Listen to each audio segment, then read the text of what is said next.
कुछ कंपनियां प्रोडक्ट्स बनाती हैं, कुछ कंपनियां बड़े बड़े साम्राज्य खड़े कर देती हैं, लेकिन बहुत ही कम ऐसी होती हैं जो भरोसे का एक पूरा इंस्टीट्यूशन बन जाती हैं, जो पीढ़ियों तक चलता है।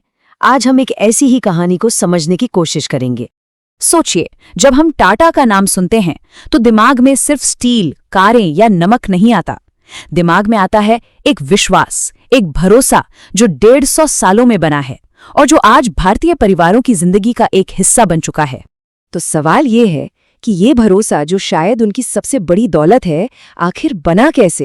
ये किसी एक दिन की या किसी एक मार्केटिंग कैंपेन की बात तो है नहीं। ये कहानी उससे कहीं ज्यादा गहरी है। इस भरोसे की कहानी की जड़ें हमें मिलती हैं इसके संस्थापक जमशेदजी टाटा और उनकी सोच में। उनका मकसद सिर्फ एक कंपनी बनाना नहीं था, उनका मकसद था एक राष्ट्र का निर्माण करना। ये जो लाइन है ना, ये सिर्फ एक कोट नहीं है, ये टाटा ग्रुप का डीएनए है। जमशेदजी का मानना था कि बिजनेस का असली मकसद सिर्फ शेयर होल्डर्स के लिए पैसा कमाना नहीं, बल्कि समाज की सेवा करना है। वे मानते थे कि वो समाज के पैसे के सिर्फ एक ट्रस्टी हैं। और जरा सोचिए, जमशेदजी ने ऐसे सपने देखे जो उस जमाने में लगभग नामुमकिन लगते थे। एक स्टील प्लांट, एक world class science institute, hydro electric power, ये सारी चीजें भारत के भविष्य के लिए थीं, किसी के पर्सनल फायदे के लिए नहीं। लेकिन देखिए, सिर्फ बड़ी बड़ी बातें या अच्छी सोच से तो कुछ नहीं होता है ना? टाटा के भरोसे की असली ताकत उनके कामों में दिखती है, जिनसे उन्होंने बार बार साबित किया कि वो अपने उसूलों पर चलते हैं। जरा इस टाइमलाइन को देखिए। जब दुनिया भर में मजदूर अपने हक के लिए लड़ रहे थे, टाटा ने ऐसे स्टैंडर्ड्स बनाए जो कानून बनने से भी दशकों आगे थे। 8 घंटे का काम, पेड लीव, ये सिर्फ दया नहीं थी, ये एक समझ थी कि सम्मान से ही वफादारी और प्रोडक्टिविटी आती है। और ये सिर्फ पॉलिसीज की बात नहीं है, ये मुश्किल वक्त में इंसानियत दिखाने की भी बात है। 26/11 के हमलों के बाद रतन टाटा का खुद हर एक प्रभावित कर्मचारी के परिवार से जाकर मिलना ये दिखाता है कि इस ग्रुप के लिए लोग हमेशा पहले आते हैं। और ये सिलसिला आज भी रुका नहीं है। जब कोविड-19 महामारी आई और पूरी दुनिया थम सी गई थी, टाटा ग्रुप ने राहत के कामों के लिए 2,500 करोड़ रुपए दिए। ये एक और सबूत था कि उनकी सोच आज भी उतनी ही जिंदा है। तो इससे एक बहुत जरूरी बात समझ आती है। ये जो कॉर्पोरेट सोशल रिस्पॉन्सिबिलिटी यानी CSR है ना, ये सिर्फ दान पुण्य नहीं है, ये असल में एक स्मार्ट स्ट्रैटेजी है। जब आप समाज का साथ देते हैं तो समाज भी बदले में कंपनी पर भरोसा करता है, और यही भरोसा कंपनी को मुश्किल समय में और मजबूत बनाता है। तो सवाल ये उठता है कि आखिर ये सोच, ये फिलॉसफी 150 साल से भी ज्यादा कैसे टिक गई? इसका राज वो कंपनी के स्ट्रक्चर में ही छुपा है।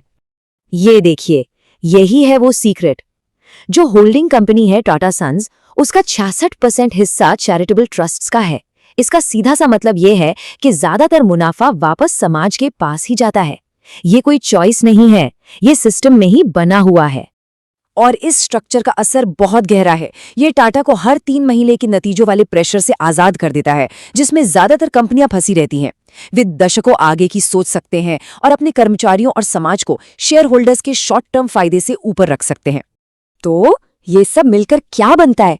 ये जो भरोसे में इतनी लंबी इन्वेस्टमेंट है, ये सिर्फ अच्छी बातें नहीं है, ये एक बहुत बड़ा, एक बहुत मजबूत बिजनेस एडवांटेज है। एक ऐसी खाई जो कोई और आसानी से पार नहीं कर सकता। सोचिए, भरोसा एक ऐसी चीज है जो वक्त के साथ और मजबूत होती है। ग्राहक आंख बंद करके भरोसा करते हैं, जिससे नए प्रोडक्ट्स लॉन्च करना आसान हो जाता है। देश का बेस्ट टैलेंट उनके साथ काम करना चाहता है, क्योंकि लोग सिर्फ नौकरी नहीं, एक मकसद चाहते हैं। और जब वो किसी डूबती हुई कंपनी को खरीदते हैं तो लोग शक नहीं करते, बल्कि उनका साथ देते हैं। और इसी भरोसे ने उन्हें दुनिया के मंच पर इतने बड़े बड़े और साहसी कदम उठाने का दम दिया। टेटली टी से लेकर कोरस स्टील और जैगुआर लैंड रोवर तक, ये सिर्फ बिजनेस डील्स नहीं थी, ये भारतीय इंडस्ट्री के लिए एक मील का पत्थर थी। जगुआर लैंड रोवर की कहानी तो इसका सबसे बड़ा उदाहरण है। जब फोर्ड ने उसे बेचा तो कंपनी घाटे में थी और कई लोगों को लगा कि ये सौदा नहीं चलेगा। लेकिन टाटा के लॉन्ग टर्म विजन और मैनेजमेंट ने न सिर्फ उस ब्रांड को बचाया, बल्कि उसे एक ग्लोबल पावर हाउस बना दिया। इससे ये भी साबित हुआ कि उनका मॉडल दुनिया में कहीं भी काम कर सकता है। तो आखिर में बात आ जाती है बिजनेस करने के 2 अलग अलग मॉडल्स पर। एक तरफ है पारंपरिक मॉडल, जिसका फोकस अक्सर शेयर होल्डर्स और हर 3 महीने के मुनाफे पर होता है।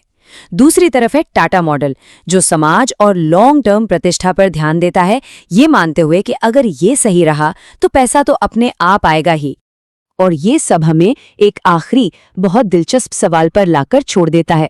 आज की दुनिया में जहां हर कोई जल्दी से जल्दी फायदा चाहता है, क्या टाटा का ये 150 साल पुराना धैर्य और भरोसे पर बना मॉडल आज के बिजनेस का सबसे नया और सबसे क्रांतिकारी आइडिया हो सकता है? सोचने वाली बात है।